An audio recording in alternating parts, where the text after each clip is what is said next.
అయితే ఫస్ట్ నేను పుట్లో కూర్చొని 4 రోజుల నుంచి నాకు సూపు కానట్ల కూర్చొని ఆలోచించి ఎందుకు నాకు అసలు నేను కళ్ళు కానట్లేదు ఏందా అని పిల్లలకు కూడా చెప్పకుండా ఒక 500 తీసుకొని నేను వెళ్ళాను హాస్పిటల్కి. వాళ్ళు ఏమన్నారు, టెస్టులు చేసి సీరియస్ ఇది నీ కళ్ళు ఏమన్నా తెచ్చుకోండి అన్న.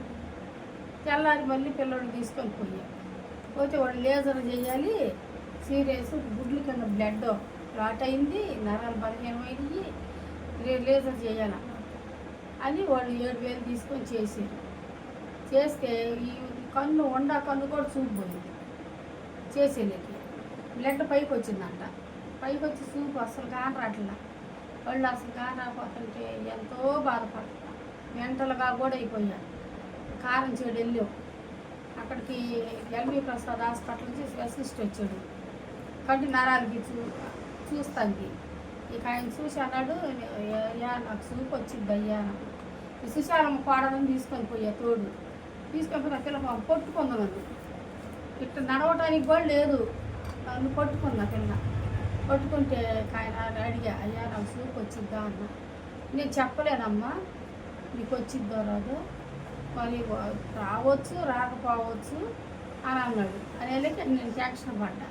ఒకరు వచ్చినా పూర్తికి రాదు, ఏదో కొద్దిగా వచ్చిద్దా అని అన్నాడు. టెన్షన్ పడి మెంటల్గా అయిపోయేది. దడ రావటం, గుండె దడ రావటం, ప్రతి ఒక్కరికి చేతులు ఎత్తి దండాలు పెట్టడం, నా కోసం ప్రార్థన చేయండి అంటాము. అసలుకి మెంటల్గా అయిపోయాను నేను, బాగా వెళ్ళిపోయాను అనమాట మెంటల్లోకి. మొన్న నువ్వు సోమ్యా వచ్చినప్పుడు కూడా నాకు కళ్ళు మస్కే, కళ్ళు రూపాయలు కానరాట్లా, మొక్కలు. అమ్మాయి 3 రోజులకు రాత్రి పెడతానన్నది. అమ్మాయి ఎవరో నాకు తెలియదు, సుందరం మొక్క తీసుకొచ్చింది. సరే పెట్టామ్మా. 3 రోజులు పెట్టాక 3వ రోజు కూడా పెట్టి వెళ్ళినాక బయట కూర్చుంటే కొద్ది దూరం సూపు కానొస్తుంది, వీళ్ళు చెప్పా నాకు కొద్ది సూపు కానొస్తుంది అన్నాడు దాకా కనపడ. అంతకుముందు పక్కన ఉన్నవాళ్ళు కూడా బైక్ కానరాదు, నాకు ఏమి కనపడుతున్నా, సూపు కనపడుతుంది, కొద్దిగా బాగానే ఉంది అని అన్నా.